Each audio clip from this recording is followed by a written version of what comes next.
Bienvenue sur ma chaîne entièrement dédiée à la sociologie. Pour les personnes qui ne me connaissent pas, je me présente. Je m'appelle Carolina, j'ai 24 ans, je suis étudiante en bachelor de sociologie en 3e année à l'université de Genève.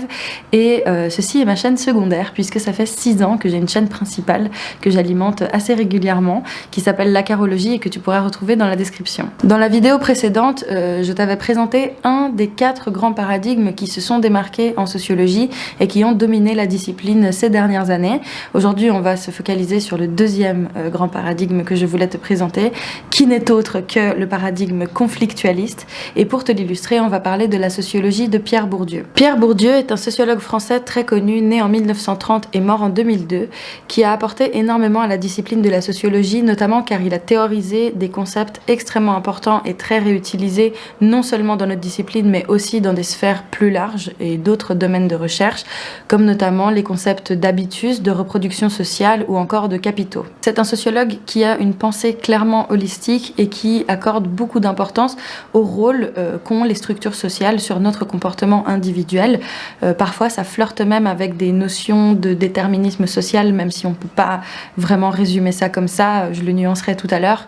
Mais en tout cas, une chose est sûre, c'est qu'il s'inspire des théories marxistes pour faire sa sociologie, puisqu'il perçoit la société comme divisée en classes, et notamment des classes sociales dominantes et dominées. Pour rappel, dans le paradigme fonctionnaliste, les chercheurs considèrent que le conflit participe à l'harmonisation de la société et à sa cohérence, puisque le conflit a un rôle fonctionnel, en tout cas dans ce paradigme-là, alors que pour un sociologue conflictualiste comme Bourdieu, le conflit ne joue absolument pas le même rôle dans la société, puisque pour lui, la société n'est rien d'autre qu'un immense espace d'exploitation dans lequel il y a une centralité des conflits structurels. Ça veut tout simplement dire que pour lui, les conflits font partie intrinsèquement du fonctionnement des institutions et des structures, qu'elles sont à la base de notre société et que c'est ça qui fait que depuis la racine, en fait, les conflits déséquilibrent la société et donc ne la rend pas harmonieuse du tout. Ce qui mène justement à ce qu'il y ait des classes dominantes et dominées, preuve du déséquilibre social. En gros, lui, il voit la société comme un immense champ qu'on appelle le champ social et qu'on va approfondir dans de prochaines vidéos.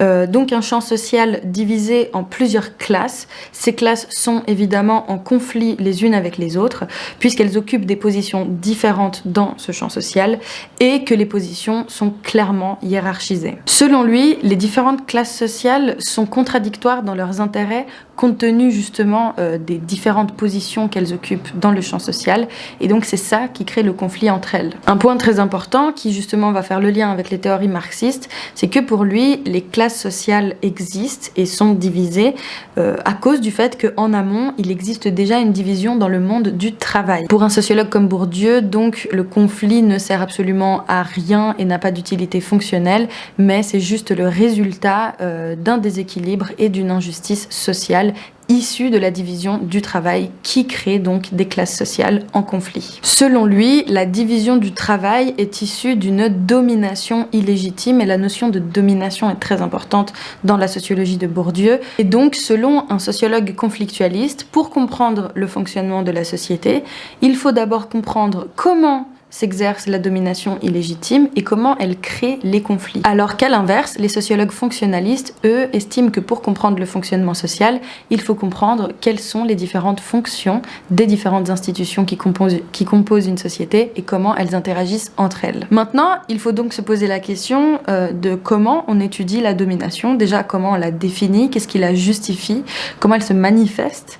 Et donc Bourdieu, il va partir du principe qu'en fait, les individus, ou plutôt les groupes d'individus, sont porteurs de ce qu'on appelle des capitaux. Et ça, c'est justement un concept de base pour comprendre comment s'exerce la domination dans la société selon lui. Bourdieu va définir 4 capitaux différents.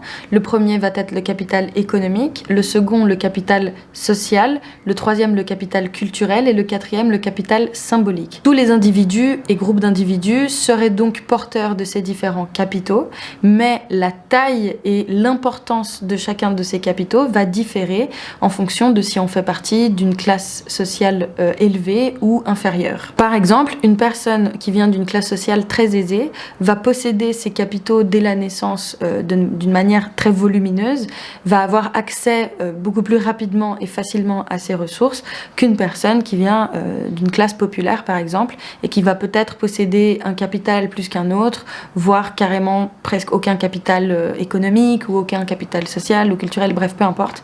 Mais dans tous les cas, c'est ta classe qui définit l'accès ou non à ces différentes ressources. Et donc c'est à partir de la notion de capital que l'on va pouvoir comprendre comment s'exerce la domination, puisque selon lui, les classes dominantes sont tout simplement les classes qui possèdent le plus de capitaux, qui peuvent donc exercer une domination illégitime sur les classes qui en possèdent le moins. Alors qu'est-ce que définit concrètement le capital économique pour commencer?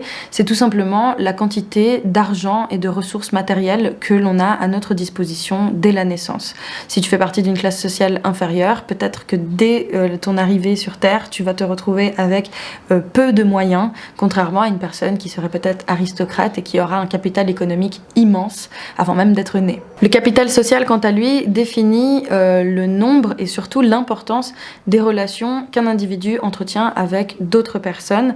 Donc c'est les contacts, le réseau, les relations entretenues au quotidien, que ce soit avec la famille, les amis, les gens de manière générale qui entourent cet individu. Et le capital social est important puisque tu vas pas avoir les mêmes avantages dans la vie si le réseau de personnes qui t'entourent est composé de personnes influentes, avec du pouvoir, avec des ressources matérielles, si ces personnes peuvent te donner accès à certains privilèges, que si ton réseau est composé de personnes qui n'ont pas tout ça et entre guillemets qui te ressemblent et qui n'ont rien de plus à t'apporter. Donc c'est là que le capital social est important puisque il permet de dire que les relations qu'on entretient avec les autres font partie des ressources à notre disposition ou non. Ensuite, le capital culturel définit l'accès justement à des ressources culturelles, mais il faut prendre en considération le fait que la notion de culture, elle est très souvent chargée d'une forme de prestige, puisque certaines productions culturelles vont être valorisées socialement, alors que d'autres productions culturelles ne sont même pas considérées comme de la culture. C'est notamment la culture des petites gens. Un exemple tout bête, le rap, pendant très longtemps, ça a été considéré comme un déchet musical et culturel, et tout le monde s'en foutait. Mais en fait, la culture des marges, entre guillemets, ça reste de la culture, ça reste important, et ça mérite d'être étudié.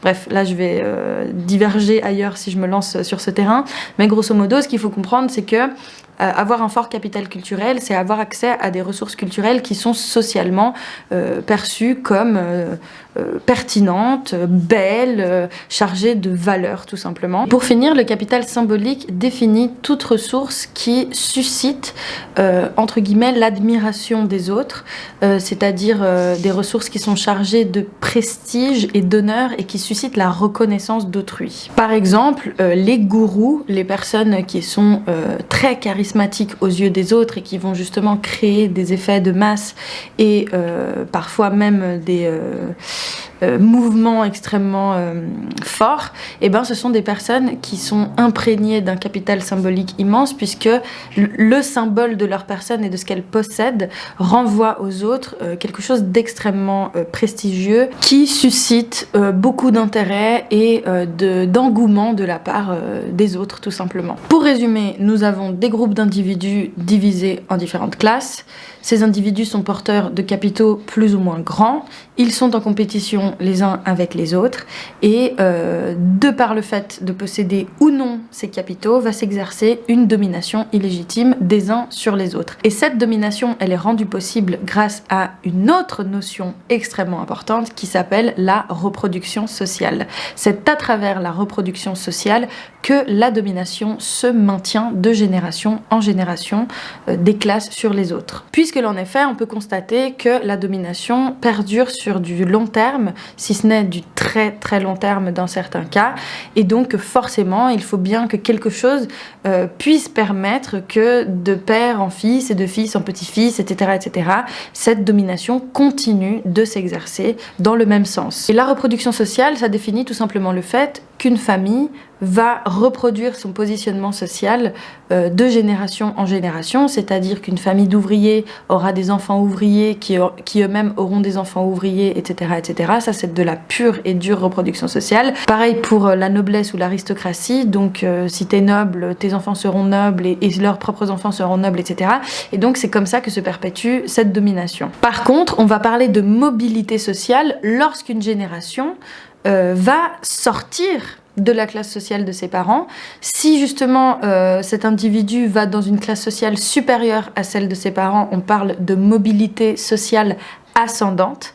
Mais si cet individu se retrouve dans une classe sociale inférieure à celle de ses parents, on va parler de mobilité sociale descendante. La mobilité sociale est un concept aussi très intéressant puisque dans l'imaginaire commun, nous vivons aujourd'hui dans un monde qui est beaucoup moins régi par la reproduction sociale et donc à l'inverse, les personnes ont beaucoup plus accès à une mobilité sociale et donc à justement ne pas suivre les plates-bandes de leurs parents et ça participe en fait à l'idée que aujourd'hui les classes sociales ne jouent plus trop le même rôle qu'avant, qu'on ne les subit pas, etc. Mais dans les faits, les études sociologiques montrent que malgré notre système actuel qui nous fait penser que tout le monde peut devenir riche et que tout le monde peut arrêter d'être pauvre, etc., eh ben factuellement, ce qui se passe, c'est qu'il y a quand même majoritairement de la reproduction sociale qui se produit. C'est peut-être pas hyper évident à voir, parce que c'est vrai que quand on parle de reproduction sociale, a priori, les gens, ils pensent directement au système de servage avec les rois, les serfs, les paysans, etc.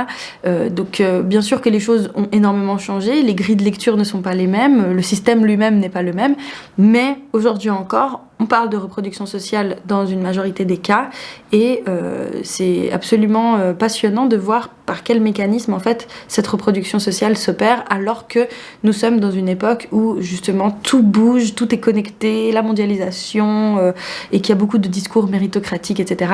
Enfin bref, je m'écarte du sujet de base qui est quand même la sociologie de Bourdieu, donc revenons à nos moutons. Un autre point très important dans la sociologie de Bourdieu, c'est que pour lui la reproduction sociale n'est possible que grâce à un élément très important qui est l'habitus. Je vais faire un très rapide résumé de ce qu'est l'habitus ici, mais sache que dans les prochaines vidéos qui vont sortir après que je termine la présentation des paradigmes, je vais faire une petite série qui va vraiment beaucoup approfondir la sociologie bourdieusienne et les différents concepts que j'ai présentés ici, beaucoup plus en détail. Mais du coup, l'habitus, quand même pour avoir un peu une idée, c'est un ensemble d'apprentissages progressifs créant chez l'individu des perceptions, des jugements ou des comportements spécifiques véhiculés et inculqués par la socialisation. C'est donc une disposition générale et fondamentale à agir, parler, sentir, penser d'une certaine façon que l'individu a intériorisé à un certain moment et reproduit par la suite. Ces apprentissages font naître chez l'individu des pratiques sociales particulières qui dépendent de différents facteurs qui font partie de son environnement. Je pourrais encore approfondir ce qu'est la notion de socialisation, t'expliquer qu'il y a deux formes de socialisation selon Bourdieu, la socialisation primaire et secondaire et tout ce qui s'ensuit. Mais comme je l'ai dit, il y aura des vidéos qui vont vraiment beaucoup approfondir ces concepts-là. Ce seront des vidéos notamment issues du livre de Alain Accardo qui s'appelle Introduction à une sociologie critique, lire Pierre Bourdieu. J'ai fait des revues assez détaillées justement de différents chapitres pour expliciter vraiment la majorité de ce que j'ai dit ici. Donc patience si ça t'intéresse, ou sinon lis le livre, je pense que ça pourrait te plaire si éventuellement tu as envie de le faire. Mais en gros, pour conclure, il faut juste comprendre que pour Bourdieu, la société est divisée en classes qui sont en conflit les unes avec les autres, qui maintiennent leur position dans le champ social à travers la reproduction sociale qui se fait via l'habitus. Et donc, comprendre la société selon lui, c'est comprendre les différents mécanismes de domination existants et les rapports de pouvoir qui en découlent. Si mon travail te plaît et que tu veux me soutenir financièrement pour que je continue à faire mes vidéos de façon autonome, indépendante, je t'invite à faire un tour sur ma page Utip et à me faire un petit don si ça t'intéresse et si tu le veux bien sûr, même si c'est juste 1 € pour moi, ça fait la différence au quotidien puisque c'est ma seule source de revenus, mon travail sur Internet. Et je remercie infiniment les personnes qui participent à ma rémunération. Ça fait vraiment toute la différence pour moi puisque c'est tout simplement ça qui me permet de continuer mes vidéos. Donc vraiment, merci infiniment de participer à ça. Et voilà, on se retrouve dans une prochaine vidéo dans laquelle on parlera du paradigme du choix rationnel avec la sociologie de Boudon. Mais je vais arrêter le spoiler ici. Merci d'avoir regardé cette vidéo jusqu'à la fin. On se retrouve bientôt et gros bisous.